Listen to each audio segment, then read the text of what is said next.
Seri Pelangi di Langit Singosari. Bunga di Kaki Gunung Kawi. Audiobook, novel silat. Cerita, Esa Mintarja. Bab 20. Kuda Sempana masih tunduk dalam-dalam. Maka didengarnya Tunggul Ametung itu berkata pula. Siapkan kudaku. Bunyikan tanda untuk bersiap bagi para pengikut yang sudah aku tentukan.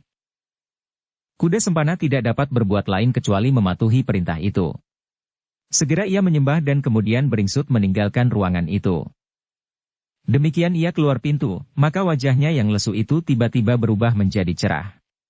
Betapa sebuah senyum yang segar terbayang di bibirnya. Dengan suara yang jernih ia berkata lirih. Inilah aku, Kuda Sempana. Kemudian Kuda Sempana itu pun berjalan tergesa-gesa keluar halaman istana. Hampir-hampir ia lupa kepada perintah aku untuk segera membunyikan tanda. Ia baru mabuk atas kemenangan yang dicapainya.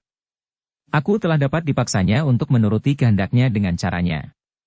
Karena itu, maka Kuda Sempana itu kadang-kadang tertawa dengan sendirinya. Kadang-kadang tampak alisnya terangkat dari wajahnya menjadi bersungguh-sungguh, namun kadang-kadang ia menutupi mulutnya dengan tangannya, karena ia tidak dapat menahan kegembiraannya. Sekarang, malang-malang putung, rawe-rawe rantas, gumamnya seorang diri. Mudah-mudahan Mahisa Agni ada di rumah.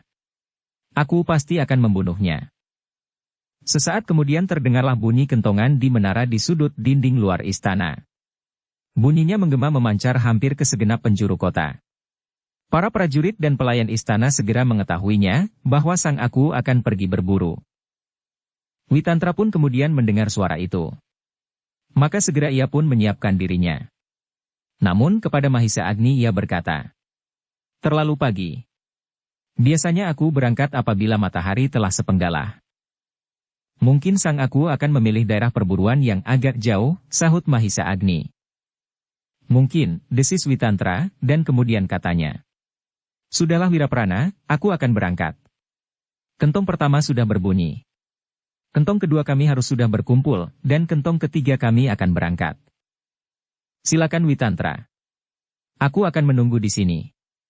Aku mengucapkan terima kasih atas semua kebaikan hatimu. Jangan berterima kasih Wiraprana. Aku hanya berbuat sekedarnya. Mudah-mudahan bermanfaat bagimu. Setelah bermohon diri kepada ibu dan istrinya, maka Witantra itu pun kemudian meloncat ke atas punggung kudanya, dan berlari ke istana Aku Tumapel, Tunggul Ametung. Ketika Witantra sampai di alun-alun, beberapa orang telah berkumpul. Rombongan itu ternyata tidak begitu besar. Di antara 5 orang prajurit pilihan yang dipimpin oleh Witantra, terdapat 3 orang pelayan dalam yang ternyata tidak kalah tangguhnya dengan para prajurit itu. Mereka adalah Kuda Sempana, Watangan dan seorang pelayan dalam yang baru, yang diserahkan oleh seorang pendeta kepada aku, Ken Arok. Meskipun pengabdiannya belum lama, namun betapa ia dapat menarik hati Tunggul Ametung karena betapa anak itu sangat patuh akan kewajibannya. Di samping beberapa kelebihan yang sering dilakukannya tanpa sesadarnya. Kemana kita akan berburu? Terdengar seorang prajurit bertanya kepada Witantra.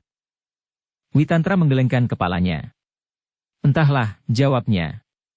Aku belum mendengar titah sang aku. Kuda Sempana yang sedang diliputi oleh kegembiraan yang meluap-luap di dadanya tiba-tiba menjawab. Ke barat, ke sekitar daerah padang rumput Karautan dan Padukuhan Panawijen. Hati Witantra itu berdesir mendengar jawaban Kuda Sempana. Panawijen. Adalah sangat kebetulan, bahwa semalam ia sedang mendengar persoalan yang terjadi di Panawijen. Jadi apakah ada hubungan antara apa yang didengarnya semalam dengan rencana perburuan ini? Karena itu, Witantra segera bertanya meskipun ia seakan kau acuh tak acuh. Karautan adalah sebuah padang rumput. Apakah kita sekarang akan berburu kelinci? Kuda Sempana mengerutkan keningnya. Jawabnya. Di utara Karautan terbentang sebuah hutan yang sangat banyak menyimpan binatang-binatang pemakan rumput yang besar. Kijang, menjangan dan sebagainya. Sahut Witantra.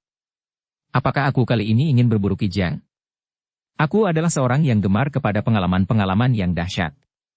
Bukankah aku senang berburu harimau atau orang hutan raksasa di hutan Roban Kibar? Kuda Sempana mengangkat pundaknya. Entahlah. Kali ini aku ingin berburu ke sana. Witantra itu mengerutkan keningnya. Meskipun demikian ia menjadi gelisah. Tanpa dikehendakinya ia telah terlibat dalam persoalan antara Mahisa Agni dan kuda sempana. Karena itu maka setelah berpikir sejenak, ia berkata, "Apakah aku sudah siap untuk berangkat?" Kuda sempana mengerutkan keningnya. Ia sama sekali tidak tahu apakah yang tersimpan di hati Witantra itu. Karena itu maka kemudian ia menjawab, "Sudah. Aku sudah siap. Aku akan menghadap," gumam Witantra. "Untuk apa?" bertanya kuda sempana dengan penuh kecurigaan. "Aku akan mohon izin kepada sang aku, adikku ingin turut dalam perburuan ini." "Adikmu? Siapa?" Kuda sempana menjadi semakin curiga. "Mahendra," jawab Witantra. Kuda sempana menarik nafas dalam-dalam, ia kenal Mahendra, namun belum begitu akrab. Karena itu maka kuda sempana belum mendengar apakah yang pernah terjadi atas anak muda yang bernama Mahendra itu. Karena itu katanya, "Cobalah, mohonlah kepada sang aku." Witantra itu pun kemudian masuk ke halaman belakang istana. Setelah permohonannya disampaikan oleh seorang emban, maka sang aku yang sudah siap untuk berangkat itu memanggilnya. "Ki Witantra, ada apa? Apakah kau juga akan kawin?" Witantra mengerutkan keningnya. Ia tidak tahu maksud aku. Namun ia tidak berani bertanya. Setelah menyembah maka katanya, "Sang aku, perkenankanlah Kamba mengajukan sebuah permohonan sebelum aku berangkat berburu." "Apa? Kau minta aku berburu ke timur, ke selatan atau kemana?" "Aku sudah menentukan arah. Tak seorang pun dapat mengubah. Aku akan berburu ke barat." "Ampun tuanku," sembah Witantra. "Hamba tidak berani berbuat demikian. Hamba hanya memohon izin kepada tuanku. Apabila tuanku berkenan di hati, adik hamba akan ikut serta berburu bersama dalam rombongan ini." "Siapakah adikmu itu?" bertanya Tunggul Ametung sambil mengerutkan bibirnya. "Mahendra tuanku." Aku Tumapel itu berpikir sejenak. Kemudian katanya, "Kenapa ia mau turut?" "Tuanku, adikku adalah seorang penakut. Mudah-mudahan dengan pengalaman ini adikku akan dapat menjadi seorang yang berpengalaman. Kalau tuanku hendak pergi ke barat, maka menurut perhitungan hamba perburuan ini tidak akan sedemikian berat daripada apabila tuanku pergi ke hutan Roban Kibar. Karena di sekitar padang karautan hutannya tidak begitu lebat, sehingga tidak banyaklah binatang-binatang buas yang berbahaya." "Dari mana kau dengar benak aku itu?" "Dari kuda sempana." "Apa yang dikatakannya?" "Demikianlah, bahwa sang aku akan berburu ke barat." "Hanya begitu?" "Hamba tuanku. Adalah urusan aku." "Bagus. Bawa adikmu. Kalau ia terampil, maka ia akan mendapat kesempatan bekerja di istana." "Terima kasih tuanku." Witantra itu pun kemudian mohon diri untuk memanggil adiknya. Mahendra sama sekali tidak menyangka bahwa sepagi itu Witantra telah datang ke rumahnya. Mula-mula Mahendra heran, kenapa ia harus ikut serta berburu bersama aku. Namun akhirnya ia tahu juga maksudnya. Karena itu, maka dengan senang hati, Mahendra ikut serta bersama Witantra ke alun-alun dengan tergesa-gesa. "Apakah aku tidak perlu membawa bekal apapun, Kakang?" bertanya Mahendra. "Tidak usah, bekalku cukup banyak." Akhirnya Mahendra pun menyiapkan kudanya pula, dan ikut serta bersama Witantra. Ketika mereka sampai di alun-alun, maka semuanya telah benar-benar siap. Demikian Witantra dan Mahendra memasuki alun-alun itu, demikian mereka mendengar kentongan dipukul untuk kedua kalinya. Pertanda bahwa rombongan itu sudah siap untuk berangkat. Sesaat kemudian, mereka melihat aku keluar dari istana dengan sebuah busur yang sangat bagusnya melintang di punggungnya. Seorang pekatik telah siap di ujung tangga dengan seekor kuda berwarna hitam mengkilat. Kuda yang telah siap berangkat berburu. Di sisi kuda itu tergantung sebuah endong berisi sejumlah anak panah dan sebilah pedang panjang yang berurangka emas. Sekilas, aku Tumapel itu melayangkan pandangan matanya berkeliling ke arah beberapa orang yang sudah menunggu.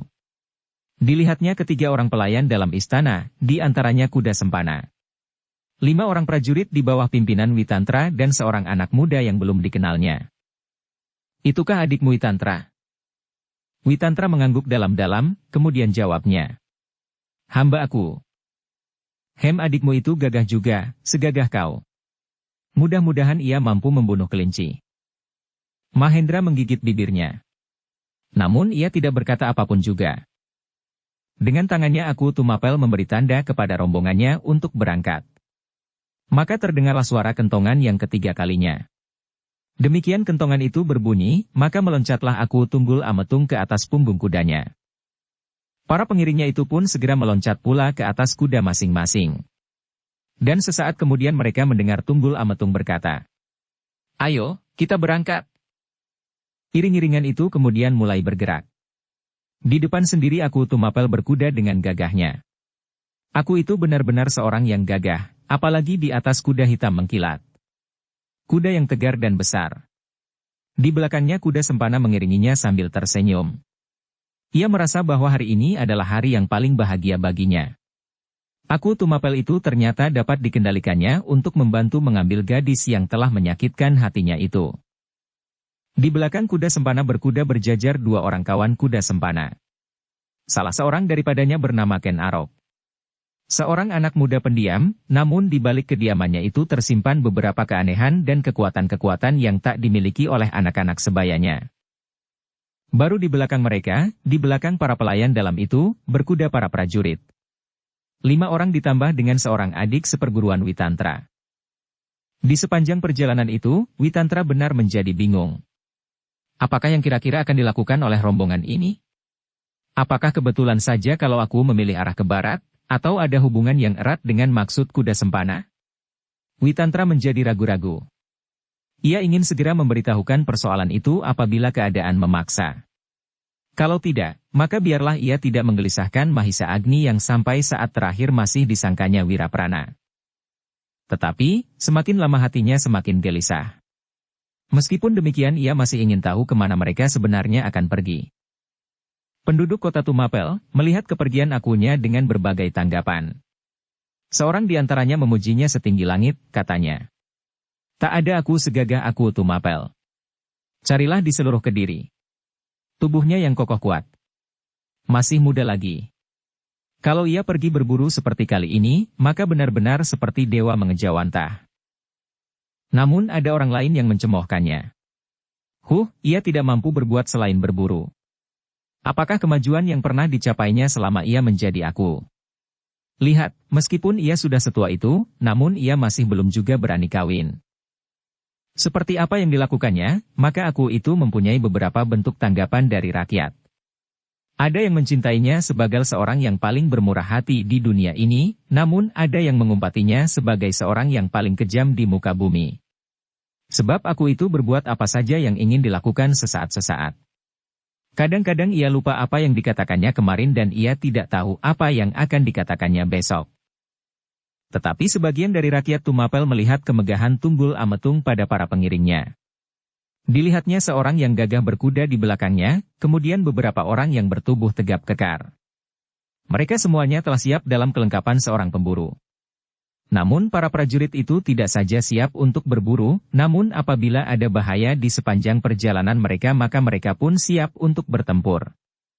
Meskipun jumlah pengiring itu tidak demikian banyak, namun kekuatan itu telah berlebih-lebihan untuk menjelajahi daerah Tumapel yang aman. Demikianlah, maka perjalanan itu tampaknya sebagai sebuah rombongan tamasya. Pada pagi yang cerah, ketika matahari pagi melemparkan sinarnya yang segar ke puncak-puncak pepohonan, menyentuh daun-daunan yang bergerak-gerak ditiup angin yang lembut. Di sebelah barat menjulang Gunung Kawi yang perkasa. Puncaknya tampak kemerah-merahan, memandikan cahaya matahari yang berkilat-kilat. Tetapi hati Witantra tidaklah secerah pagi itu. Meskipun ia tidak berkepentingan langsung dengan persoalan yang menyangkut Wiraprana, namun hatinya telah terlanjur terlibat ke dalamnya. Karena itu, di sepanjang perjalanan itu, ia selalu berusaha mengetahui, apakah kira-kira yang akan dilakukan oleh Aku Tunggul Ametung itu. Karena itu, maka kemudian ia mempercepat langkah kudanya dan menyampingi Ken Arok yang berkuda di belakang kuda sempana. Setelah dekat Witantra bertanya kepada Ken Arok. Adi, kemanakah kita ini sebenarnya akan pergi? Ken Arok menjawab dengan jujur. Entahlah kakang, aku belum tahu pasti. Menurut kuda sempana kita akan pergi ke hutan di sekitar padang karautan. Dada Ken Arok berdesir mendengar pertanyaan itu. Namun dicobanya untuk menyembunyikan perasaannya. Dijawabnya.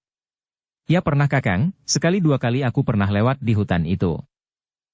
Aku pernah juga ke sana, sahut Witantra. Tetapi hutan itu bukan tempat yang baik untuk berburu. Ken Arok tidak menjawab. Tetapi debar di jantungnya menjadi semakin cepat. Hutan itu adalah hutan yang dikenalnya baik. Hutan dan padang rumput itu. Ia pernah tinggal di padang rumput itu beberapa lama. Dan ia selalu bersembunyi di hutan itu, apabila beberapa orang mengejarnya. Karena itu ia pun menjadi gelisah. Kalau ia boleh memilih, maka lebih baik baginya untuk tidak ikut di dalam rombongan itu. Sebab baik hutannya maupun padang rumput karautan membawa kenangan yang pedih di dalam hatinya. Teringatlah ia akan pertemuannya dengan seorang empu yang bernama Empu Purwa beserta muridnya. Berkata empu itu kepadanya, bahwa apabila ia dapat menempuh cara hidup yang lain, maka ia akan menjadi lebih berbahagia karenanya. Kini ia telah menemukan jalan lain itu. Dan ia benar-benar merasa lebih berbahagia. Tetapi ia tidak dapat menolak. Ia harus turut menjelajahi hutan-hutan di sekitar padang rumput karautan.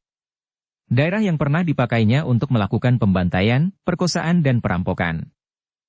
Bulu kuduk Ken Arok itu berdiri serentak. Dan ia pun menundukkan wajahnya. Witantra melihat perubahan wajah itu dengan heran. Tiba-tiba ia menjadi curiga. Apakah ada maksud-maksud yang tersembunyi dalam perburuan kali ini? Tetapi ia tidak dapat mendesaknya.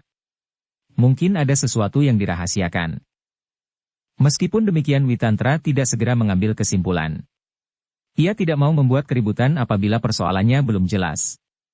Karena itu ia kemudian berdiam diri sambil mengikuti Aku Tunggul Ametung dengan hati yang gelisah. Hati Witantra itu kemudian tergetar ketika tiba-tiba Aku Tumapel memperlambat kudanya. Kemudian ia berpaling kepada kuda Sempana sambil berkata, "Apakah aku berjalan ke arah yang benar?" "Hamba tuanku," jawab kuda Sempana. "Aku pernah pergi ke Panawijen. Namun sudah terlalu lama. Sesudah itu, aku senang berburu ke timur. Karena itu, maka berjalanlah di depan kuda Sempana, supaya arahnya tidak salah." Hati Witantra berdesir mendengar kata-kata Aku Tumapel itu. Perjalanan yang mereka tempuh sudah cukup jauh. Dan tiba-tiba kuda Sempanalah yang harus menentukan arah. Karena itu maka hatinya menjadi semakin gelisah. Sekali-sekali Witantra itu berpaling kepada adik seperguruannya yang berada di paling belakang. Di dalam hatinya Witantra berkata, apakah semuanya ini suatu hal yang kebetulan saja, atau kuda Sempana telah sempat mempengaruhi hati aku?" Dan hati Witantra itu menjadi semakin gelisah. Tiba-tiba Witantra itu mempunyai dugaan yang kuat bahwa kuda Sempana yang memegang peran kali ini. Apapun yang akan dilakukan oleh sang Aku, namun kuda Sempana akan mungkin untuk memanfaatkan setiap keadaan. Karena itu maka berkata Witantra itu di dalam hatinya.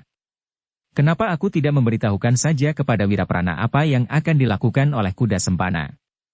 Sebaiknya Wiraprana berusaha untuk mencegah hal-hal yang tidak diharapkan. Sebaiknya Wiraprana itu pulang saja dan menyembunyikan Ken Dedes. Sebab kalau usaha kuda Sempana mendapat persetujuan aku, maka tak ada seorang pun yang akan dapat mencegahnya. Meskipun demikian Witantra itu untuk beberapa saat masih ragu-ragu. Namun akhirnya jalan itulah yang dapat ditempuh sebaiknya. Seandainya kemudian aku tidak mempunyai kepentingan apa-apa atas gadis itu, maka sebagai usaha penyelamat tak akan ada ruginya.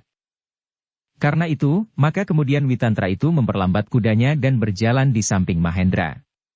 Sambil berbisik ia berkata, "Mahendra, kembalilah. Beritahukanlah kepada Wiraprana bahwa kami sekarang berburu ke barat. Mungkin kami akan melewati Panawijen. Karena itu, usahakanlah selekas mungkin pulang dan sembunyikanlah Ken Dedes. Syukurlah bahwa aku tidak akan melihatkan diri atas hasutan kuda Sempana." Mahendra menganggukkan kepalanya. "Baik Kakang. Tetapi biarlah aku minta izin dahulu kepada aku. Nanti kami masih mengharap perjalanan kami berhenti di hutan perburuan meskipun hanya sebentar, sehingga Wiraprana akan dapat mendahului perjalanan kami. Tetapi kalau mungkin biarlah Wiraprana mencari jalan lain, selain padang rumput karautan." "Baik Kakang." Witantra itu kemudian mempercepat kudanya dan dengan hati-hati ia mencoba berkuda di samping Aku. Aku Tumapel itu berpaling sesaat. Ia mengerutkan keningnya. Kemudian ketika melihat Witantra menganggukkan kepalanya dalam-dalam maka ia pun bertanya. Ada apa Witantra? Kuda sempana yang berkuda di depannya berpaling dengan penuh kecurigaan. Dengan hati-hati ia berusaha mendengar percakapan itu. Ampun, tuanku, jawab Witantra. Adik hamba benar-benar belum berpengalaman. Apalagi ketika kami berangkat, adik hamba terlalu tergesa-gesa. Kini perkenankanlah adik hamba itu pulang untuk mengambil busurnya. Sebab alangkah janggalnya, apabila kami harus berburu tanpa busur. Aku itu mengangkat alisnya tinggi-tinggi. Kemudian, ia pun tertawa terbahak-bahak. Katanya, adikmu itu gagah, segagah kau Witantra, namun ternyata ia lebih bodoh dari keledai. Apakah yang akan dilakukan kalau anak itu tidak membawa busur? Itulah tuanku. Anak itu hanya membawa anak panah. Kembali aku tertawa terbahak-bahak. Katanya, aku tidak berkeberatan anak itu pulang mengambil busurnya. Tetapi aku tidak senang melihat kecerobohannya. Witantra itu mengangguk sekali lagi. Namun sebelum ia surut ke belakang, maka tiba-tiba aku itu berkata, tak ada gunanya adikmu itu mengambil busurnya. Kali ini sama sekali tidak memerlukan busur. Kuda sempana terkejut mendengar kata-kata aku itu, sehingga sekali lagi ia berpaling. Witantra pun tidak kalah terkejutnya pula. Bahkan ia bertanya, kenapa tidak aku? Aku mengangkat alisnya yang tebal itu tinggi-tinggi. Dilihatnya kuda sempana. Kemudian aku itu tertawa. Namun tiba-tiba ia membentak. Apapun yang akan dilakukan oleh adikmu itu aku tidak peduli. Kalau ia mau mengambil busurnya, biarlah ia mengambilnya kalau ia mau berburu dengan giginya itu pun bukan urusanku. Witantra mengangguk dalam-dalam sambil berkata, hamba tuanku. Kini hati Witantra menjadi semakin gelisah. Maka kemudian katanya kepada Mahendra, cepat. Pulanglah beritahukan kepada Wiraprana supaya ia cepat-cepat pulang dan menyelamatkan gadisnya. Mungkin bahaya benar-benar akan mengancam. Mahendra tidak menunggu lebih lama lagi. Segera ia memutar kuda dan seperti angin ia berpacu kembali ke Tumapel. Debu yang putih melonjak naik ke udara, dan suara telapak kaki-kaki kuda itu gemeretak memekakkan telinga.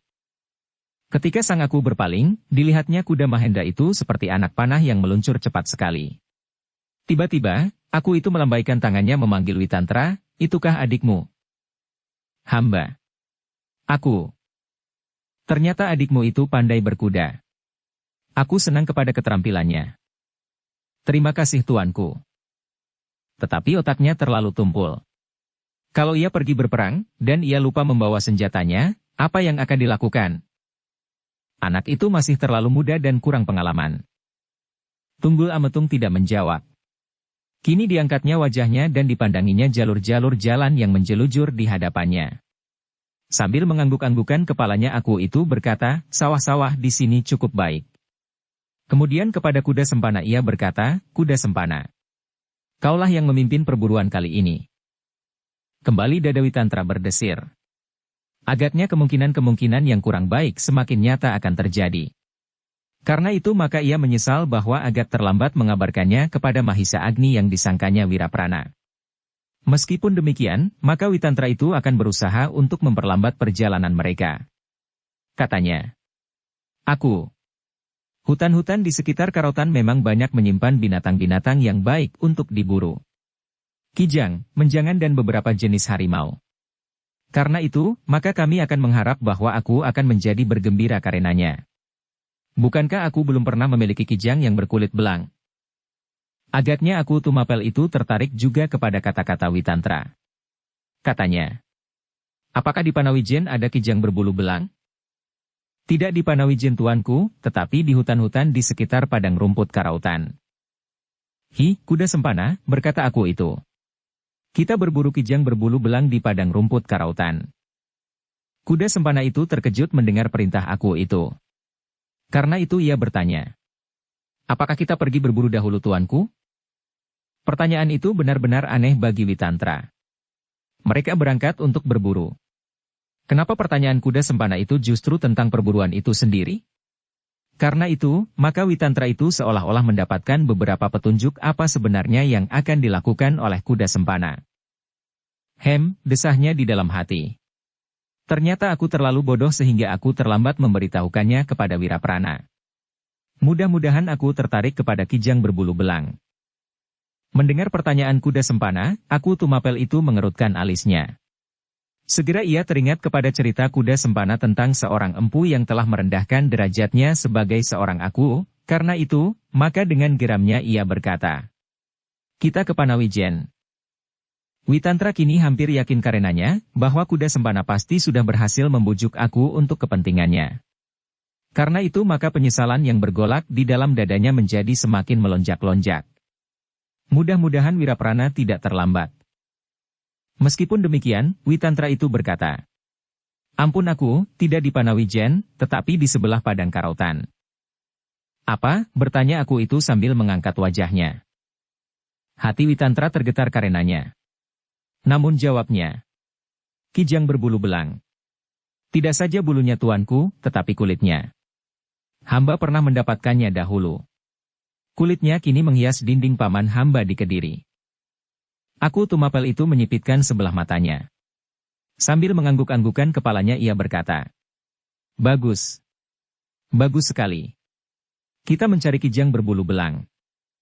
Kalau nanti kita mendapatkannya tuanku, biarlah nanti hamba mengolah kulitnya sebaik-baiknya untuk sebuah permadani di bawah kaki di muka tempat duduk tuanku di istana, atau di muka bilik tempat peraduan tuanku. Bagus-bagus. Akan aku dapatkan kijang berbulu belang itu.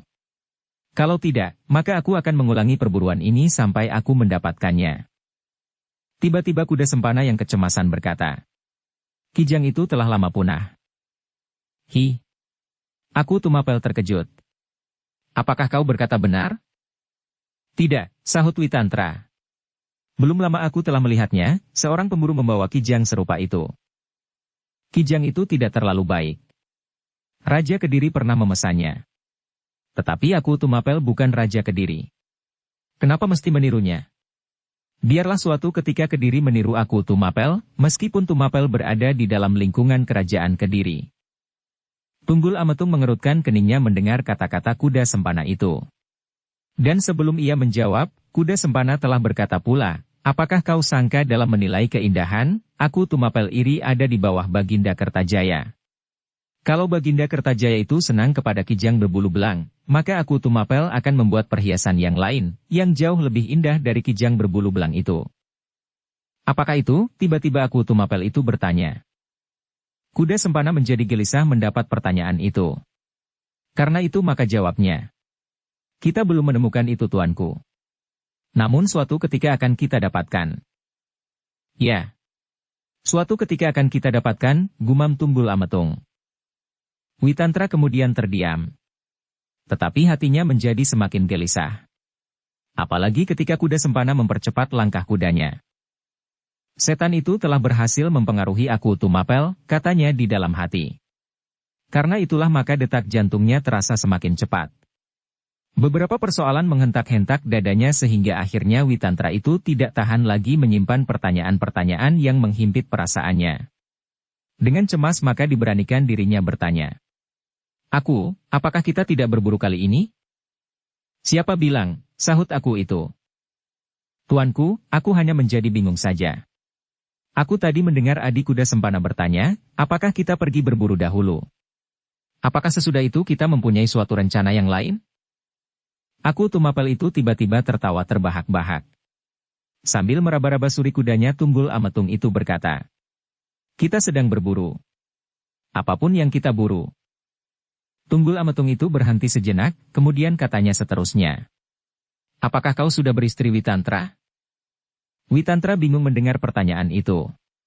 Meskipun demikian dijawabnya, "Sudah tuanku." "Nah, siapakah di antara kalian yang belum kawin bertanya aku itu kepada para pengiringnya. Tak seorang pun yang tahu maksud aku itu. Meskipun demikian beberapa orang lantarannya menjawab, "Hamba tuanku."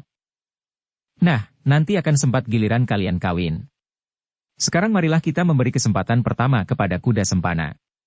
Kita sekarang sedang menjemput pengantin perempuan." Dada Witantra itu benar-benar hampir meledak mendengar kata aku itu. Sebenarnya lah apa yang telah diduganya. Karena itu, tanpa disadarinya ia berpaling. Dan Mahendra telah hilang jauh di balik pedesaan. Gila!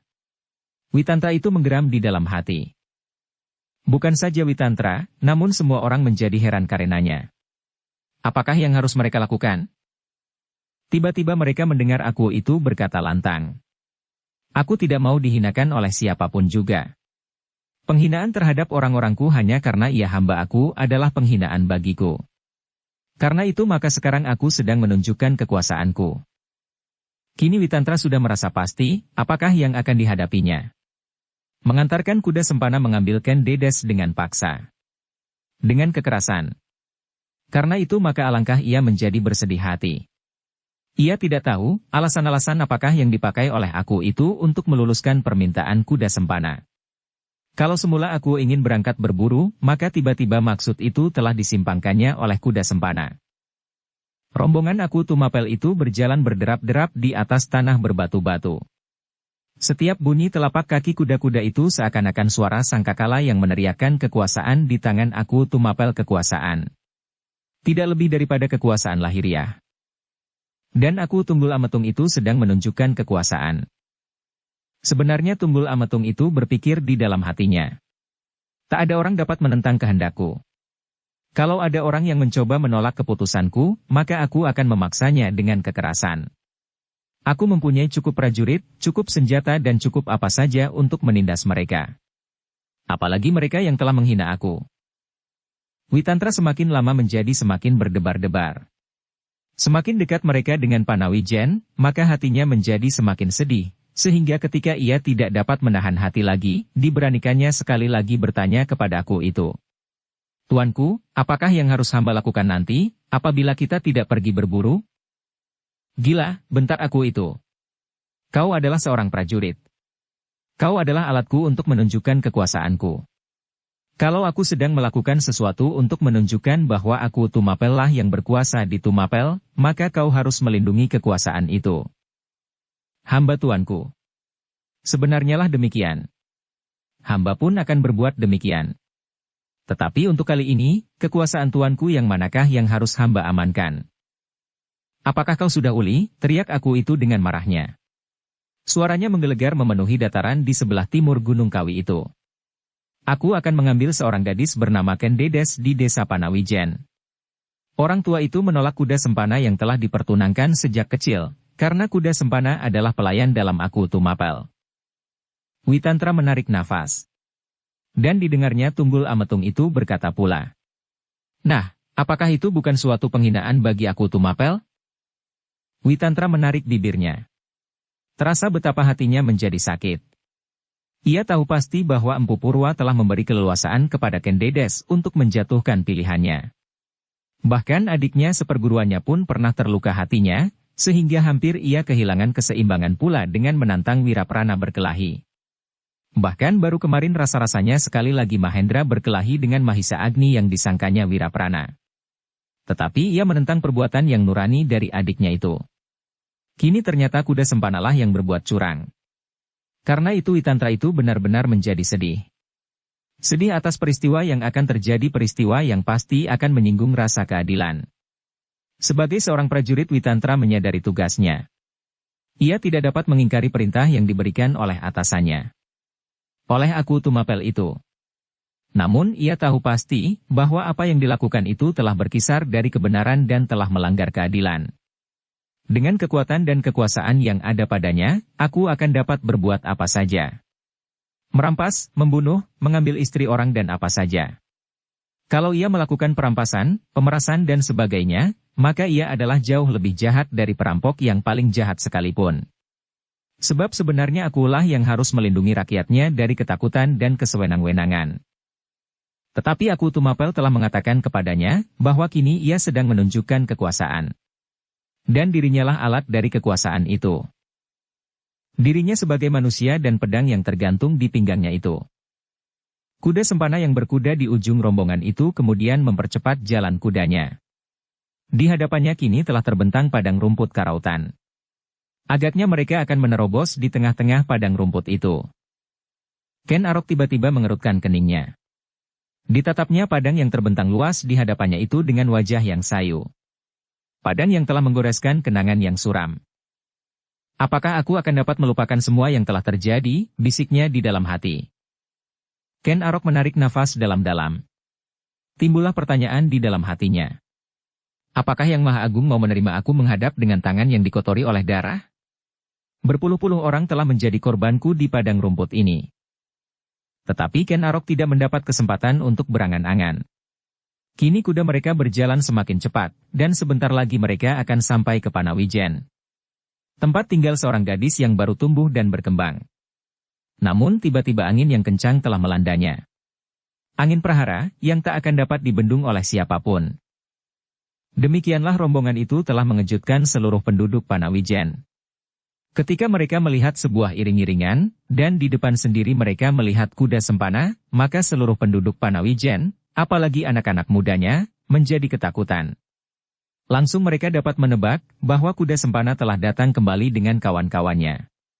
Apalagi ketika seorang tua berkata di antara mereka, "Hi, lihat. Di belakang kuda sempana itu adalah aku Tunggul Ametung. Aku pernah melihatnya ketika aku pergi ke Tumapel dahulu." "Aku," bertanya yang lain dengan tubuh gemetar. "Ya." Penduduk Panawijen itu menjadi semakin takut.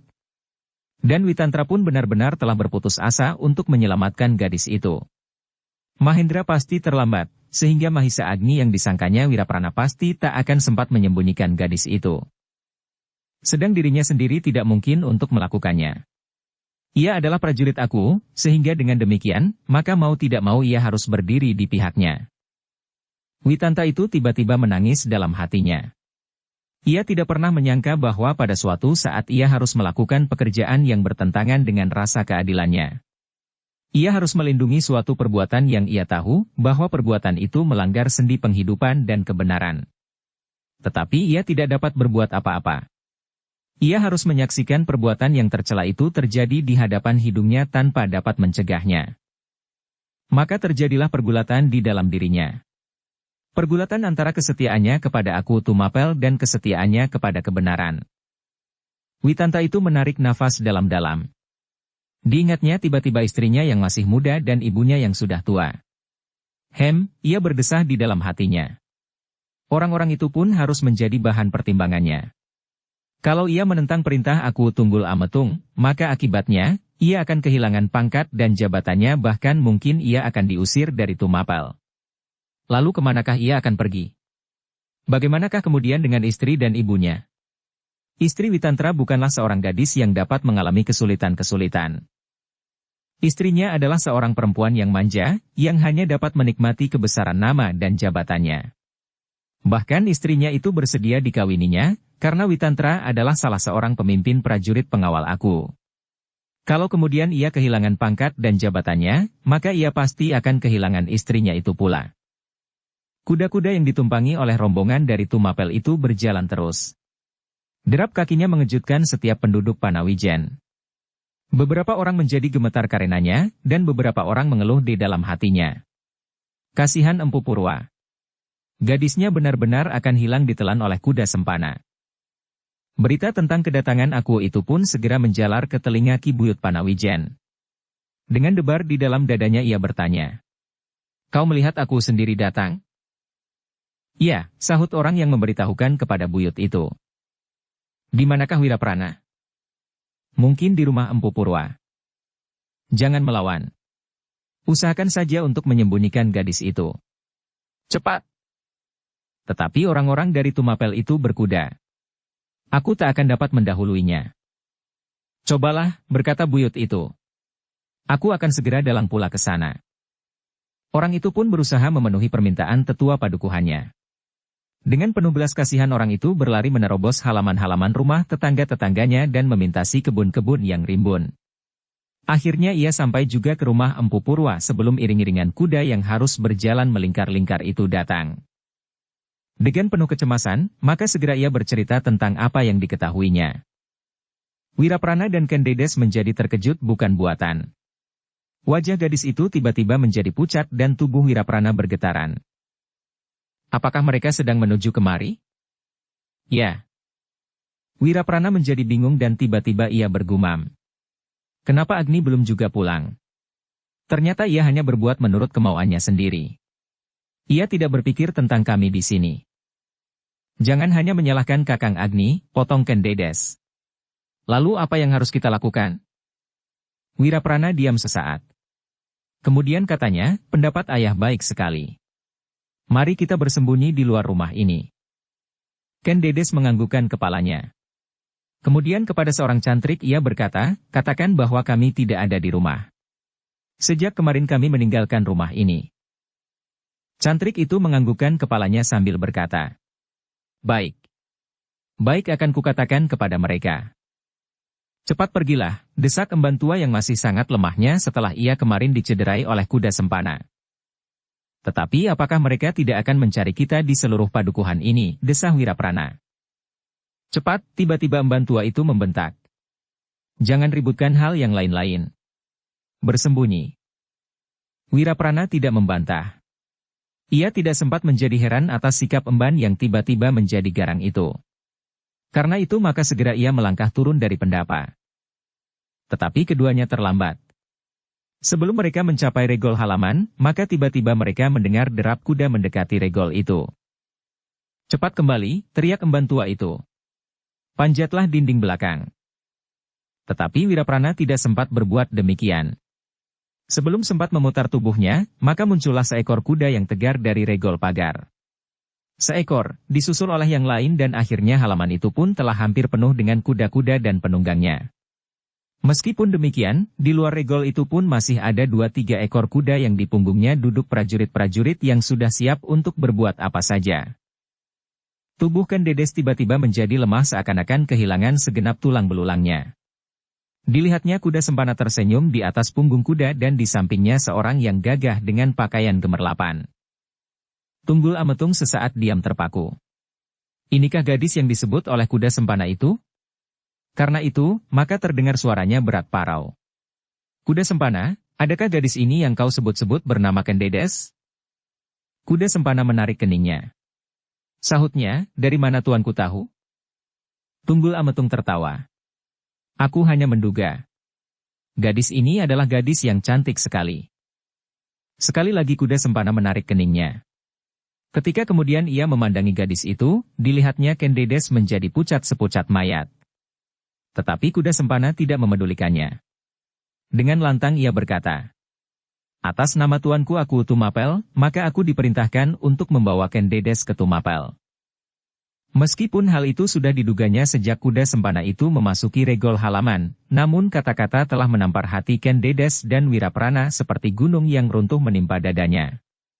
Tanpa sesadarnya, Ken Dedes itu berpegangan lengan Wiraprana dengan eratnya seolah-olah tak akan dapat dipisahkan oleh kekuatan apapun. Namun mereka adalah manusia biasa. Manusia yang memiliki kekuatan dan ketahanan yang terbatas. Karena itu, maka mereka tak akan dapat mencegah kekuatan-kekuatan yang berat melanda mereka dan menghanyutkan mereka ke dalam arus yang mengerikan. Kuda sempana menjadi panas melihat sikap Ken Dedes itu. Karena itu maka ia membentak sekali lagi. Ken Dedes, kali ini jangan menentang kehendak aku. Meskipun aku sendiri tidak terlalu bernafsu untuk membawamu serta, sebab kau adalah seorang gadis pedesaan, namun demikianlah kehendak aku. Tidak hanya Wiraprana dan Ken Dedes saja yang terkejut mendengar kata-kata kuda sempana, namun timbullah berbagai persoalan pula di dalam hati Witantra.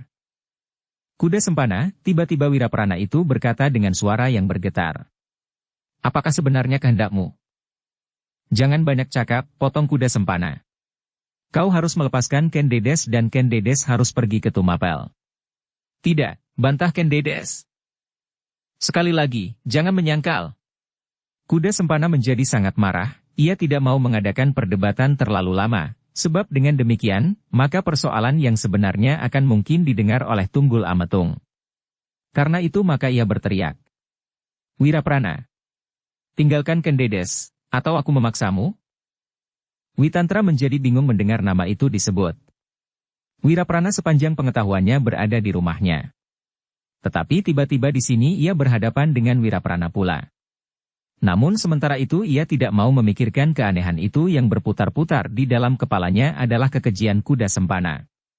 Karena itu maka tiba-tiba kembali memberanikan diri bertanya kepada Tunggul Ametung. Tuanku, apakah peristiwa ini tuanku lakukan atas permintaan kuda sempana itu? Tunggul Ametung mengerutkan keningnya. Tiba-tiba aku menjawab. Ya. Dada Witantra berdesir karenanya. Juga kuda sempana terkejut mendengar jawaban itu. Namun sebelum ia sempat menyahut, Witantra telah bertanya pula. Apakah tuanku telah menimbang baik buruknya? Aku memenuhi permintaannya. Aku tidak mau dihinanya, teriak aku itu, sehingga orang-orang yang belum pernah melihat Tunggul Ametung itu menjadi terkejut sehingga Ken Dedes menjadi gemetar ketakutan. Witantra itu mendesak terus. Ia sudah terlalu biasa mendengar Tunggul Ametung berteriak-teriak. Apalagi kini dadanya sedang dipenuhi oleh perasaan muak atas perbuatan kuda sempana katanya. Tuanku, apakah tuanku yakin bahwa orang tua gadis itu pernah menghina tuanku? Tunggul Ametung menarik alisnya yang tebal itu tinggi-tinggi. Kemudian ditatapnya wajah kuda sempana sambil berkata. Kuda sempana mengatakan itu kepadaku. Witantra menarik nafas dalam-dalam. Kemudian katanya kepada kuda sempana. Kau berkata sebenarnya Adi? Kakang, potong kuda sempana. Jangan ikut campur dalam persoalan ini. Apakah kau akan ikut menghina aku di hadapan orang Panawijen? Sebelum Witantra menjawab, tiba-tiba kata-kata kuda sempana itu mengena sasarannya, sehingga sekali lagi aku itu berteriak. Hi, Witantra, apa kepentinganmu atas persoalan ini? Aku telah memutuskan untuk memberi kesempatan kepada kuda sempana mengambil gadis itu. Apa pedulimu? Namun Witantra telah tidak dapat menahan lagi sentuhan-sentuhan atas rasa keadilannya. Maka dengan tatagnya ia menjawab. Aku. Hamba adalah seorang prajurit yang selama ini selalu setia akan tugas-tugas hamba. Namun selama ini hamba belum pernah melihat aku Tunggul Ametung berbuat tergesa-gesa seperti kali ini. Tuanku, kali ini, tuanku berhadapan dengan kuda sempana dan orang-orang yang dikatakan telah menghina tuanku itu. Apakah tuanku Tunggul Ametung sama sekali tidak berhasrat untuk menanyakan kebenarannya kepada pihak-pihak yang bersangkutan? Tiba-tiba aku itu menjadi ragu-ragu. Ketika kuda sempana akan menyahut, maka aku itu membentak. Jangan berteriak kuda sempana. Kata-kata Witantra mengandung kebenaran. Tetapi tuanku, berkata kuda sempana. Orang yang licik itu akan dapat memutar balik kenyataan, selain itu, maka bukanlah hamba telah mengatakan bahwa hamba telah memutuskan untuk menerima nasib hamba yang malang itu. Namun tuanku memaksa hamba untuk melakukan perbuatan ini. Sekarang, apakah hamba harus menanggung malu untuk yang kedua kalinya, justru karena perintah tuanku?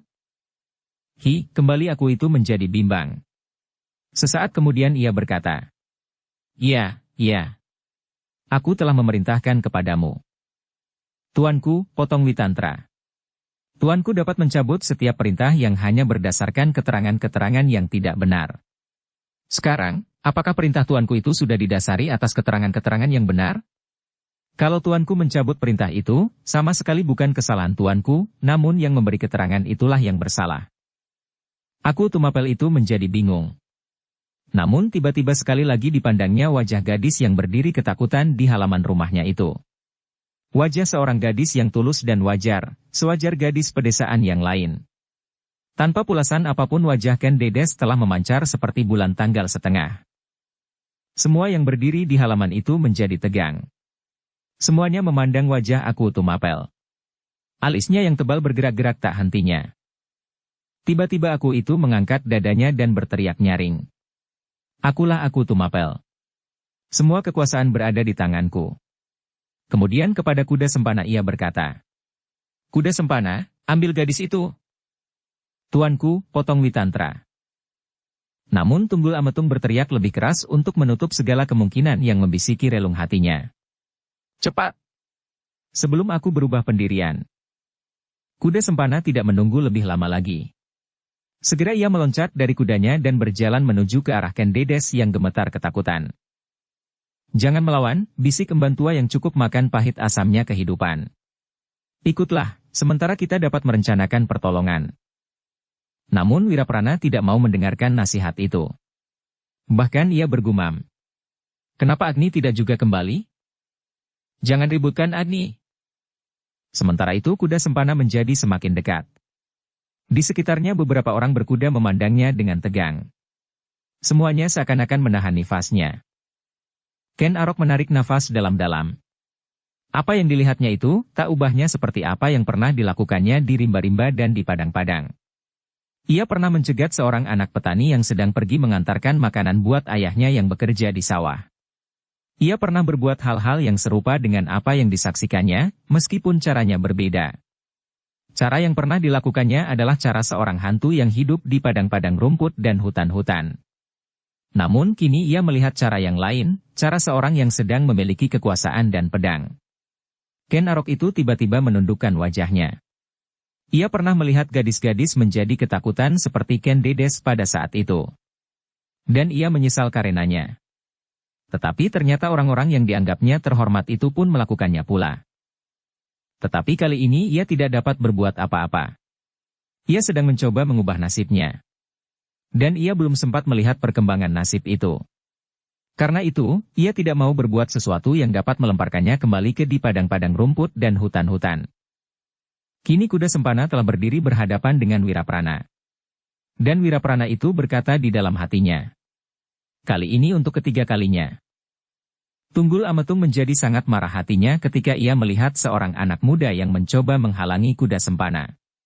Karena itu maka ia pun berteriak. Hi! Siapakah anak itu? Wiraprana, sahut kuda sempana.